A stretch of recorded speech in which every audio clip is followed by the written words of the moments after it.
Two of the three people hoping to occupy Garden City's top job took to the KTVB debate stage last night. We'll tell you what the candidates have to say about their vision as a mayor of Garden City. Despite a federal judge order telling the Trump administration to release SNAP funding, local nonprofits are stepping up to help put food on the table. It's one of the most popular video games ever made, and now ICE is using it to recruit agents. Why the developers of Halo say their message totally misses the mark. Election season is nearing the end. You vote on Tuesday for major elections in your community, and this cycle is all about local races. Top of the list for many communities is the race for mayor. Last night, we hosted a debate with candidates for the mayor of Garden City. National politics, of course, get a ton of airtime, but we know that the reality is that the people that lead your local community have more influence and impact on your daily life than other metrics of government, for the most part. And Mayor John Evans in Garden City is retiring after nearly 2 decades, so it'll be a change for sure. Current Councilman Bill Jacobs and College of Western Idaho trustee Molly Lenti laid out their vision for the city. Joe and Morgan, appreciate the opportunity to be here today and to talk about the Garden City race and why it's so important to both Bill and I. As Joe shared, I am a proud wife, a mom, an entrepreneur, former corporate executive, and I also serve in an elected office. I've lived in this valley almost my entire life, and my husband and his family are actually third-generation Garden City residents. So the community means a lot to us, and the future of Garden City means a lot to us. I've been serving Garden City in an elected role. I serve in the Zone 2 for Board of Trustees for the College of Western Idaho.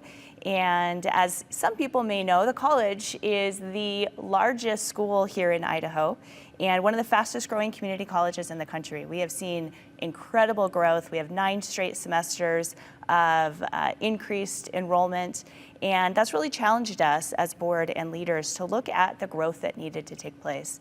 We've spent the time to ensure that the growth is meaningful to our stakeholders, and also have employed really creative solutions to ensure that that growth is not falling on the backs of our taxpayers. We have the lowest tax rate in the state and the lowest tuition rate for our students as well. And so that's something that I'm really focused on as we think about growing Garden City in really creative, meaningful ways that our residents and businesses most want. Thank you. Mr. Jacobs. Thank you as well, Morgan and Joel, for having us. My name is Bill Jacobs. I'm running for Garden City Mayor. I currently serve on the City Council, and I'm the treasurer of the Urban Renewal District for the city. I've also had a 40-year business career managing and owning businesses. I'm an independent. My number one priority is to the residents and businesses of this city. I'm not tied to any political party. I've made no pledges. And I also haven't taken any contributions from developers. The role of the mayor isn't about slogans and isn't about connections. It's about running the city efficiently every single day. It's ensuring our services work for everybody, whether it's the police, the library, water and sewer, and we have a balanced budget. It's about implementing the vision of the community, because a vision without implementation is really just a dream. I've listened to the community over these last 4 years on council, and I've walked almost 1,500 houses during the campaign, so I understand and have heard the community. I'm also not encumbered by any other roles or responsibilities, and my number one priority will be to the city. Voters will have a decision to make this election. Whom do they trust to manage Garden City in the future? Someone who has the experience, knows the city well, and who will be ready on day one.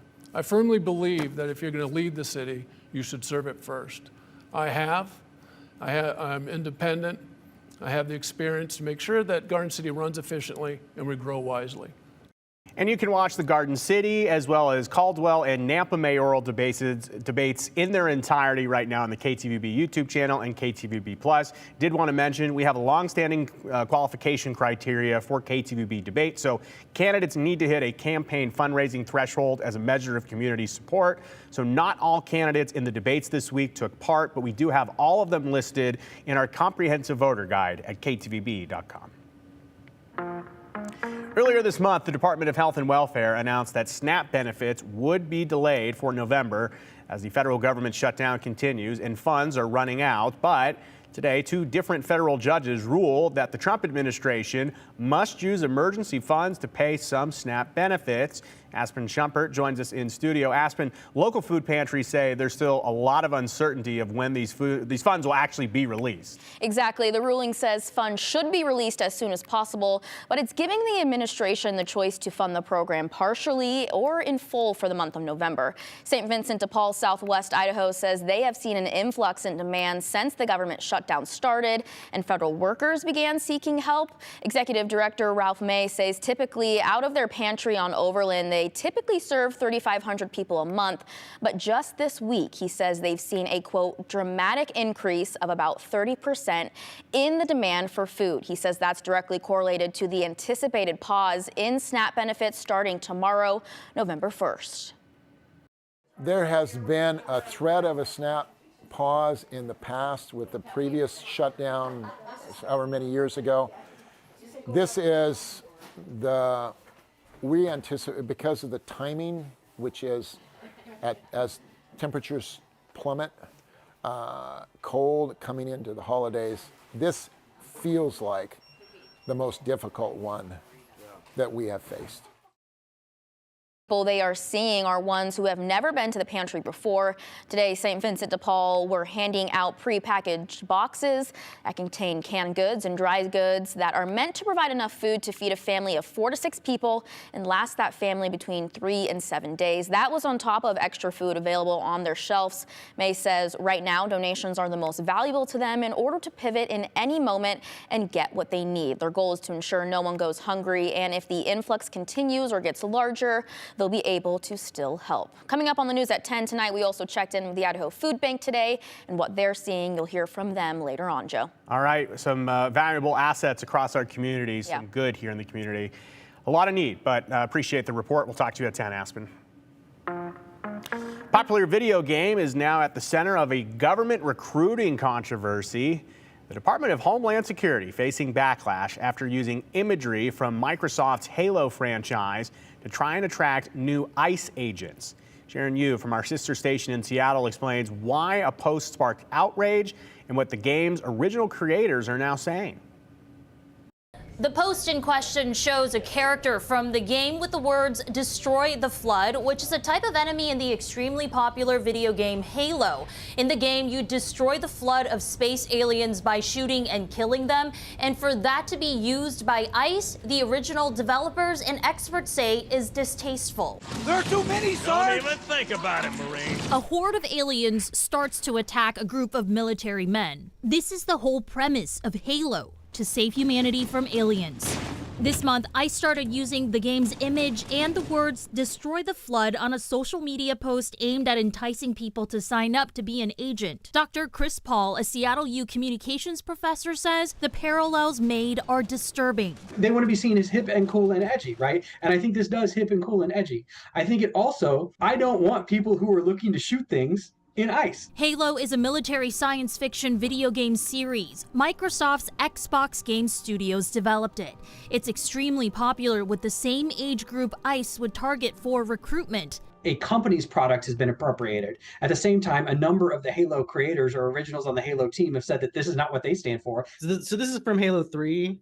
Jamie Griesmer is the former lead designer on Halo. He says during Halo's 24 years of existence, people have used it to make arguments for or against many things. Halo's been used to make points about the Iraq War or about trade or politics. It's pretty common and usually doesn't bother me. But the use this time around, he had different thoughts. I think it's actually very clever of them because it reaches the exact young men between 20 and 40 demographic that they're looking for. It's the direct connection between how you stop the alien menace with violence and destruction and how you need a much more sophisticated and careful approach when you're dealing with immigration that I found particularly callous. We have reached out to Microsoft for comment, but they did not respond to our request. We also reached out to ICE about this recruitment effort, but did not hear back.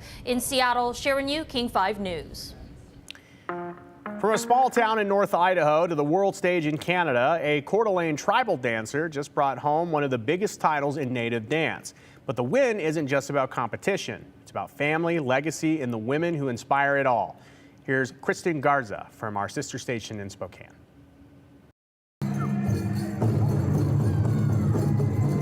From an outside perspective, this may just look like a traditional tribal dance.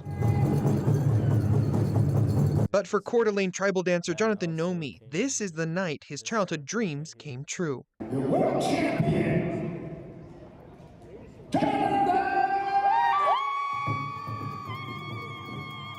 Officially bringing the title of 2025 Fancy Dancer World Champion. I'm still plain Jonathan Nomi from, Worley, Idaho. Back home to the Coeur d'Alene tribe from the Powwow Dance Championships in Alberta, Canada, a competition he was handpicked for from a pool of dancers across North America. It's still surreal. It's crazy to me. I didn't think I'd be in a position that I'm in today. A point in his dance career that wouldn't be possible without the help of his grandma, or Yaya. My grandma was always one of my biggest supporters, my biggest fan. Growing up, Nomi says his Yaya nurtured his love for an up-tempo form of dance called fancy dance by taking him to powwows and competitions, some of which he'd go on to win decades later. Throughout the years, Nomi's Yaya helped him with his passion in many different ways, from meticulously sewing and beading his regalia, like this vest. My Indian name is Pretty Horse, and so when my grandma my Yaya would make my beadwork, she would always put a horse on there. Two sitting on sidelines cheering him on, but for this competition, Yaya's seat stayed empty. My grandmother passed away back in April, and she's given us a legacy that we can continue and that we can continue to grow. Now, Nomi's goal is to make sure she lives on through him with the love they shared for dance. Every time when I'm out there, I always hear her. I always hear her still kicking and screaming. I can picture her there still too. And so, winning that, I know she's still there. Just watching him out there, it brings a different kind of emotion. Jonathan's wife, Janae, says it's been an emotional ride seeing him become the man and dancer he is today. Just being able to be out there. There's a lot of people that aren't able to be out there. And to be recognized by his tribe is so proud of him, his family, myself. Although Yaya is no longer here, Nomi says she'll always have the best seat in the house. Win or lose, no money involved, it doesn't matter. I'll always dance and I'll always be representing my tribe, my people, and my family. I know that his Yaya would be very proud of him. Christian Garza, KREM 2 News.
Winter Olympics are quickly approaching, a little more than 3 months away. And beyond the athletes, there's a Vancouver woman who will be making the trip to Italy. Devin Haskins introduces us to Lauren Rich. At the Evergreen Curling Club in Beaverton. This is the only dedicated ice club in Oregon. Oh, it's fun. It's a lot of fun. The Wednesday morning curling league gets a few games in. Yeah. Yeah! That was fantastic. I love takeout shots. We are having a great time. From one end to the other is just a stone's throw away. Each shot based on precision and accuracy. That was a good one, yeah. But of course, like any field of play, this frozen playing surface itself needs to be in top shape. These are our pebble cans. This Enter Lauren Rich. It's a big part of preparing the ice for a curling match. Using a wand with very specific sized holes. The bigger the number, the smaller the holes. Ice makers like Lauren spray tiny droplets of very purified water on the ice, which freeze on contact. The bumps, or pebbles, help the stones glide across the ice. You're good at this. I practice. Now we can scrape. Now we can just take off the pebble that we just put down. Scraping, or nipping as it's called, helps flatten the pebbles to create a uniform height. One thing that we're always watching is how the snow is building up on the blade. If it's even all the way across, that means we have a really good pebble. That means our pad is flat and that our blade is flat. All of these things need to be flat and even throughout the course of the event. It is a very meticulous job, and like throwing a stone, is based on precision and accuracy. But you need that pebble to be even, otherwise you can get waves in the ice and then the pebble will break down over the course of a game, so then we'll scrape that all off and start all over. Yeah, so my background is in physics and optics. 7 years ago, the former research engineer just wanted to watch curling in 2018 during the Winter Olympics. And to learn more about the sport, she went to her local curling club. So I signed up for Learn to Curl and I went and I tried curling and here I am. 7 years later, yeah, I bit down hard. She's not only switched careers, Yeah. My full-time job is USA Curling, yeah. but is now headed to Italy. My phone rang one day and the head ice technician for World Curling called and he was like, hey, so we have this thing called the Olympics. Do you want to go? A pinch me moment. Yeah. That she'll remember forever. I get to go to the Olympics. As she helps create elite level sheets of ice for the best curlers in the world. And I think it's just really incredible to be a part of that and to watch that build up and grow and just watch how the ice changes throughout that process is really cool to be a part of. Oh, I love curling. And Lauren says she'll be there in Italy for about a month and will be the only American in the world curling team that's making the ice.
we're checking in live from Harrison Boulevard. It is grooving over here. The streets are packed now that the event has officially started as of 5 p.m. I got some friends here. The gang's all here from Wizard of Oz. So why don't you guys introduce yourselves? I'm Dorothy, also known as Katie. Hi, I'm the Wicked Witch, and I'm Jean Fisher. And I'm Linda, also known as Susie. And this is your property. So tell us a little bit about the background, what we're seeing here. Sure. So this is our second year, and this is really our inaugural year as the Wizard of Oz. And so somebody gave me the idea, and I presented it to my mom and Jean, and together they formed my Yellow Brick Road Committee and helped fund all of these decorations, and a lot of it, really most of it, has been DIY, and it's been a really fun experience, and I have absolutely loved hearing the kids shout with glee as they walk by. All the last 2 weeks. Yeah. Yeah, and if you are at home and can come out to see this, you have to see there's some incredible decorations out here. What's the most rewarding part about all this? Oh, the kids, for sure. I mean, they're just having so much fun, and the comments and just listening to people sing Follow the Yellow Brick Road. It's been super fun. Well, the atmosphere is absolutely wonderful out here. Thank you so much, Yellow Brick Road Committee. We're going to get into some weather now and see what's going on this weekend with your forecast. First and foremost, the weather is absolutely perfect outside on Harrison Boulevard. It's getting a little cool now that the clouds have started to roll in some and the sun is starting to make its way down. But this weekend, Saturday is going to be the warmest day in the short-term period, especially for the valleys that are going to be about 10 degrees above what's normal for the start of November.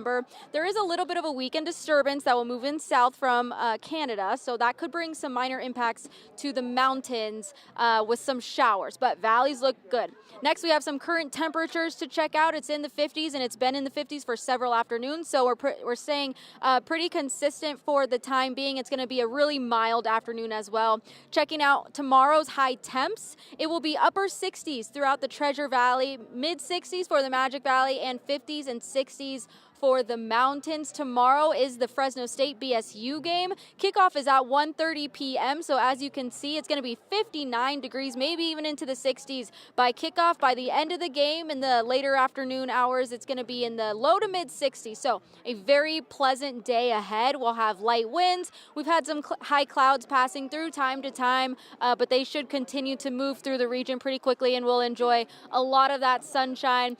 Looking out to the 7-day forecast, Joe, we have really great weather for the Treasure Valley over the next several days. Mountains may be seeing some showers soon, but now is the time to get out to Harrison Boulevard. The weather's perfect and the streets are just buzzing right now. Audrielle, I'm curious, in terms of like the foot traffic down there, how busy is it down on Harrison?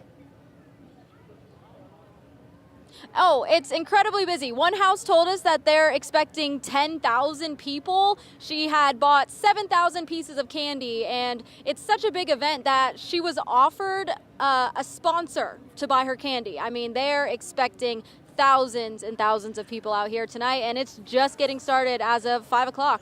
Imagine being somebody from out of state. We don't have to mention which one. They moved to a house on Harrison, and they didn't know what they were in for here. It would be pretty funny, Audrielle, to all of a sudden have 10,000 people show up at your door.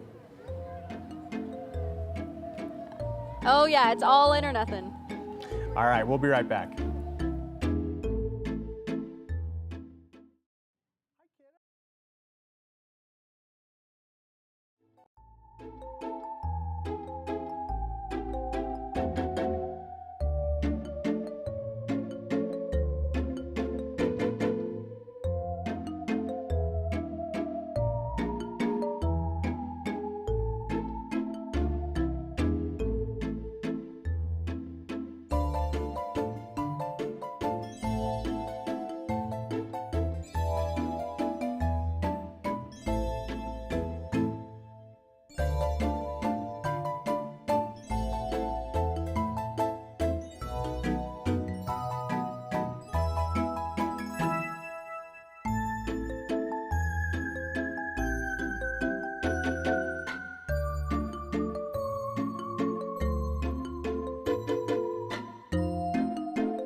Well, you never know who's going to show up on Halloween. The Stay Puft Marshmallow Man from Ghostbusters is here. He's having some dried fruit snacks. What do you think, kiddo? Those pretty yummy? All right. Well, hey, happy Halloween to all the families out there. Me and this Marshmallow Man are heading out. We'll see you next week.